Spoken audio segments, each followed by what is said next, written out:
and welcome back to my channel. Thank you guys so much for clicking on this video. Thank you guys so much for being here. We are in week 18 in the Bible in 52 weeks by Dr. Kimberly D. Moore. And the title to week 18 is God Has Not Forgotten. That's right, y'all. God has not forgotten. So it is Friday night. I'm not going to keep you guys. Let's go ahead and jump into this reading. 2 Samuel 9. David finds a way to show kindness to Mephibosheth, the son of his best friend Jonathan, and the grandson of his worst enemy Saul. When the nurse caring for 5-year-old Mephibosheth heard that Samuel and Jonathan had died in battle, she grabbed the child and ran. In her haste, she dropped him, and both his feet were broken, disabling him permanently. Back then, if you were disabled, you would have a hard time earning a living, even harder than today. And many people wouldn't be able to see past your differences to appreciate your worth. Because this happened to him as a child, Mephibosheth spent most of his life not being able to recognize his own value. When we see him in 2 Samuel 9, he's a grown man living in someone else's house in a small town called Lo-Debar, unable to provide for himself. In 1 Samuel 20:14-15, Jonathan says, "May you treat me with the faithful love of the Lord as long as I live. But if I die, treat my family with this faithful love, even when the Lord destroys all your enemies from the face of the earth." Years later, David has not forgotten the promise he made. When David engages with Mephibosheth, he says to him, "Don't be afraid. I intend to show kindness to you because of my promise to your father, Jonathan. I will give you all the property that once belonged to your grandfather, Saul, and you will eat here with me at the king's table." 2 Samuel 9:7. Mephibosheth has always felt like nothing. In fact, in verse 8, he asks David, "Who is your servant that you should show such kindness to a dead dog like me?"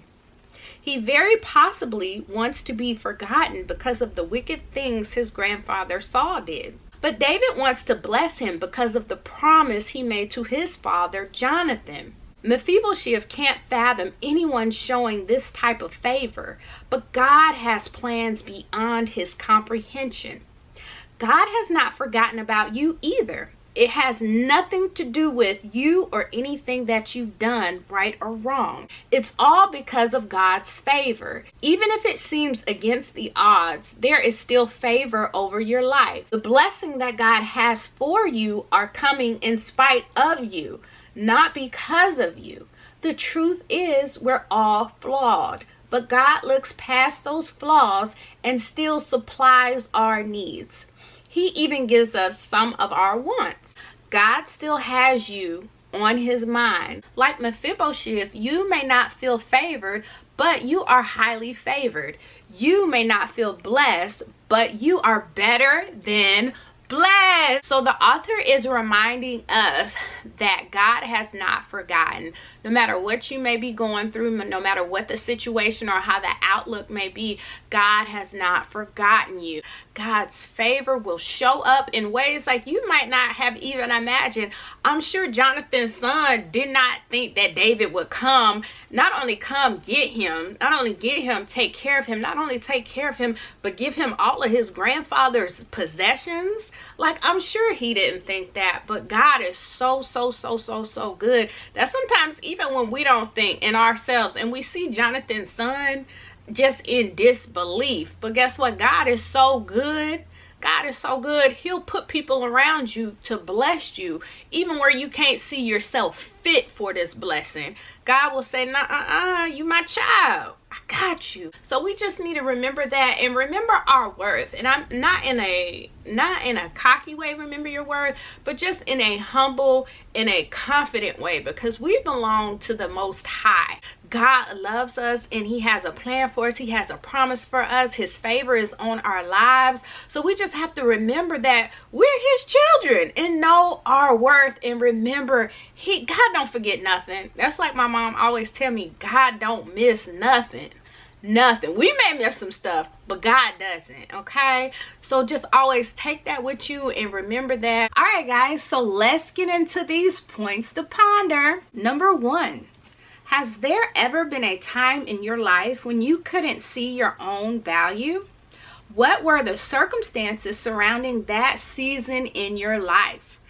Number 2, how did you get released from that kind of thinking? Do you struggle with it still? Number 3, how would you encourage someone else who may find it hard to realize their value? So we're going to go ahead and get into the actions of the week. Number 1, brainstorm ways to show kindness to someone this week. Number 2, think of a kindness that has been shown to you at some point. Then be intentional and pay it forward to someone else.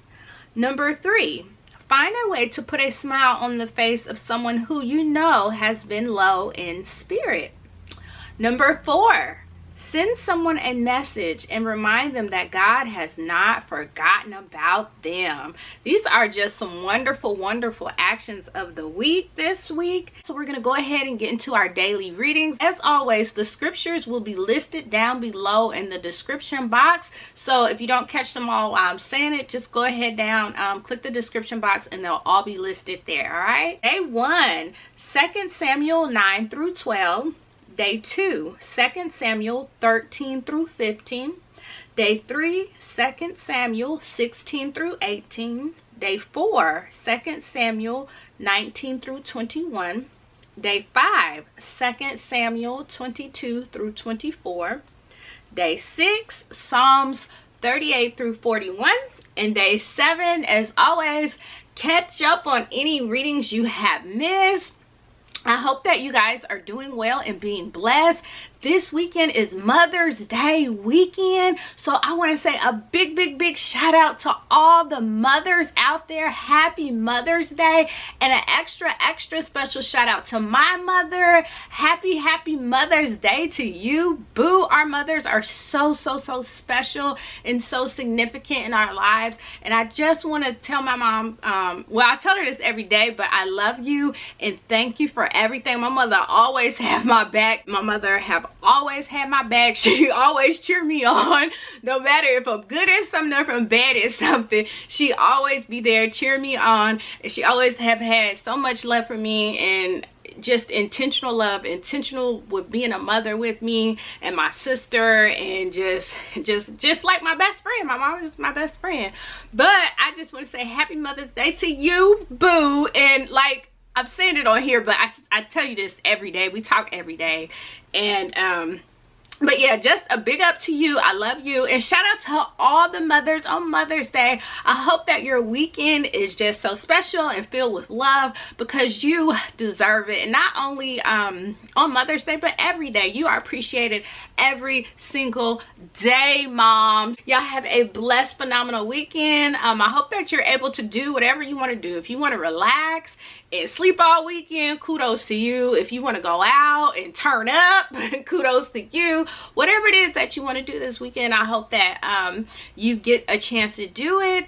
And yeah, thank you guys again to all the mothers, and shout out to all the mothers. We love you and we appreciate you, and God has just built you so wonderfully and strategically, and just everything about you is just awesome. So thank you to all the mothers. Run my mouth long enough. I thank you guys so much for being here with me. As always, I will see you guys in my next video. Y'all be blessed. Bye.